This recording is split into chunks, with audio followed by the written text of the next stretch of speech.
이강인이 3호 도움을 기록했지만 파리 생제르맹의 리그 우승은 다음 경기로 미뤄졌습니다.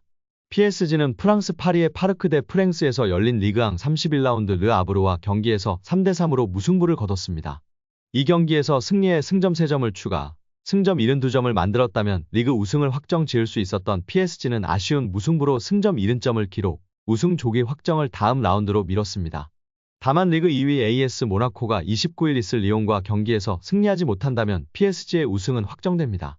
오히려 5월 2일 독일에서의 챔스 4강 1차전 원정 경기가 있기 때문에 주전급에게 휴식을 주고 로테이션을 가동할 것이라는 예상도 있는데요. 프랑스의 프렌치 풋볼 위클리는 이강인의 도르트문트전 선발을 예상했습니다. 이 매체는 도르트문트전의 리카 에르난데스, 밀란 슈크리니아르가 수비수로 시간을 가질 것이고 중원은 이강인이 완성할 것이다. 또 공격진에는 은바페, 덴벨레, 골살로 하무스로 도르트문트를 괴롭힐 것이라고 보도했습니다. 또 프랑스의 르파리지앵도 도르트문트전 베스트 11을 전망했는데 이강인이 포함됐습니다. 이 매체가 전망한 선발 라인업은 골키퍼 잘루이지 돈나룸마, 수비 아치라프 하키미, 밀란 슈크리니아르, 리카 에르난데스, 누노 멘데스, 중원은 이강인, 마누엘 우가르테, 파비안 루이스, 공격 우스만 덴벨레, 곤살로 하무스, 킬리안 은바페로 구성됐습니다. 아마도 주전급 선수들이나 이강인 선수나 짧은 시간이라도 르아브르전에서 경기 감각을 위해 뛸 것이고 무엇보다 중요한 것은 챔스 1차전인 5월 2일 도르트문트전입니다. 르아브르전에서 나선다면 좋은 모습을 보여 도르트문트전에서 1점 냈으면 좋겠습니다. 후반전 시작과 동시에 PSG가 교체 카드 3장을 사용했습니다. 바르콜라 대신 세니 마율루, 아센시오 대신 이강인, 덴벨레 대신 킬리안 은바페를 투입했습니다. 후반 8분 박스 안 오른쪽 측면을 파고들어 공을 잡아낸 이강인은 오른발 크로스를 올렸지만 상대의 수비가 걷어냈습니다. PSG가 위기에 처했는데요.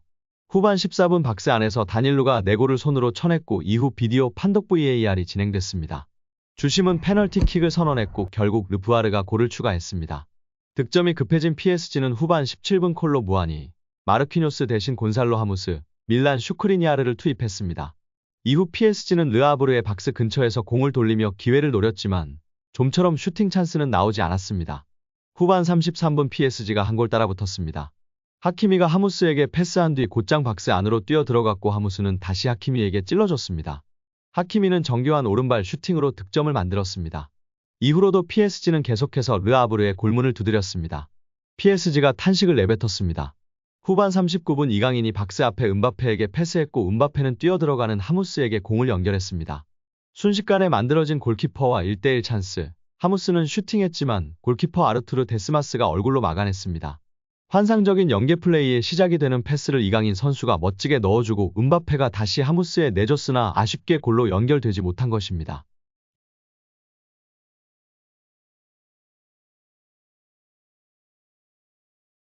이대로라면 패배가 짙어지는 분위기였습니다. 후반 추가 시간 6분이 주어졌습니다.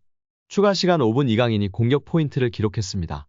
오른쪽 측면에서 공을 전달받은 이강인은 채찍 같은 왼발 크로스를 올렸고 하무스의 머리에 정확히 배달, 강력한 헤더로 연결되면서 골망을 흔들었습니다. PSG가 동점을 만들었습니다. 경기 막판까지 득점을 노린 PSG지만 경기는 3대3 무승부로 마무리됐습니다.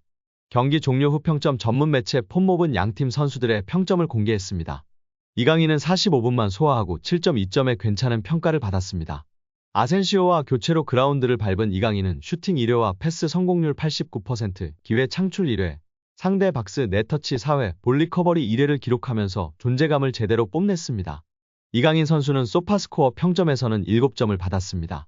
이는 마지막 동점골을 넣은 하무스, 에머리에 이어 세 번째로 높은 평점이었습니다. 에머리 선수는 풀타임을 뛰었고 이강인 선수는 45분만 뛰었는데 좋은 모습을 보여준 것입니다. 특히 후스코어드닷컴 평점에서는 하무스가 8점이고 이강인이 7점으로 에머리, 비티냐보다 높은 평점을 받았습니다.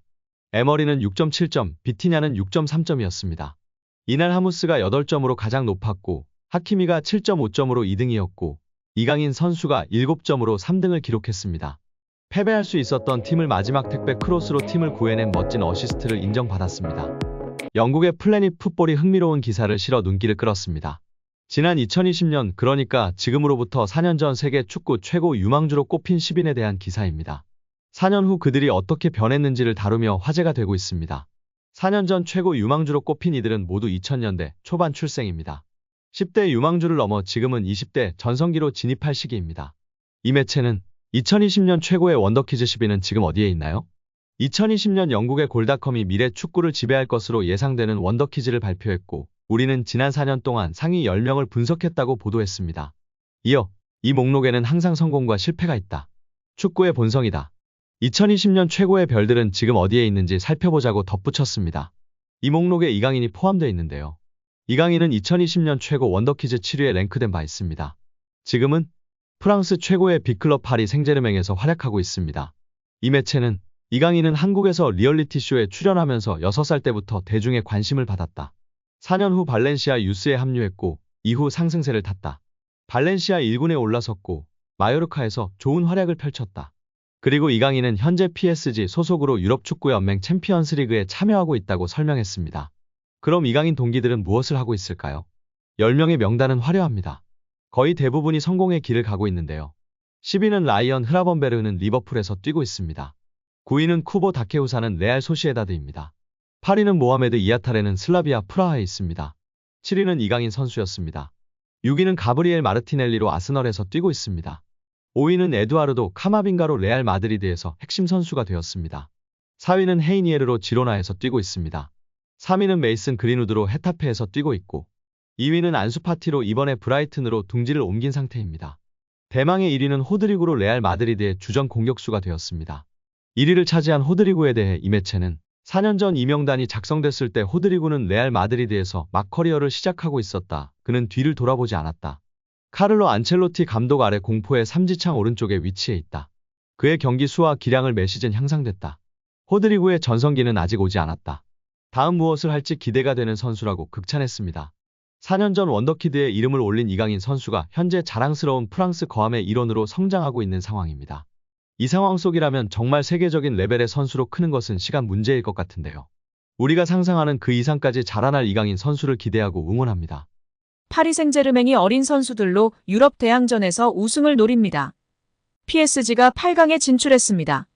챔스 16강 2차전을 치러 레알 소시에다드에 2대1로 이겼습니다. 앞선 1차전에서 2대0으로 승리했기 때문에 합계 4대1로 여유롭게 8강행을 확정지었습니다. 이날 PSG는 어린 선수들로 선발 명단을 꾸렸는데요. 브래들리 바르콜라, 워렌 자이르 에머리, 루카스 베랄두 등 어린 선수들이 포지션마다 포진했습니다. 이날 선발된 11명 중 26세 이상 선수는 위카 에르난데스, 파비안 루이스, 우스만 덴벨레 등 3명뿐이었습니다. 구단 역사상 가장 어린 선발진이었습니다. PSG는 소시에다드와 16강 2차전에서 평균 연령 23세로 베스트 11을 구성했습니다. 심지어 이강인과 마누엘 우가르테 같은 유망한 자원들은 벤치에서 시작했습니다. 이번 경기가 스페인 원정으로 안심할 수 없는 일전이었음을 감안하면 PSG에 그만큼 유망한 자원들이 많다는 뜻으로 해석할 수 있습니다. PSG는 2010년대 카타르 자본의 힘으로 이름값 있는 선수들을 영입하던 기존 전략을 수정해 2020년대에는 유망한 자원을 수집하기 시작했습니다. 특히 이번 시즌을 앞두고 이강인, 우가르테, 바르콜라, 아르나우 테나스, 곤살로 하무스 등을 영입하며 현지 매체로부터 본격적인 새 시대를 열었다는 평가를 받기도 했습니다. 유스팀에서 자이르 에머리까지 월반하며 PSG가 장기적으로 유망한 자원들을 배출할 수 있는 물꼬도 텄습니다.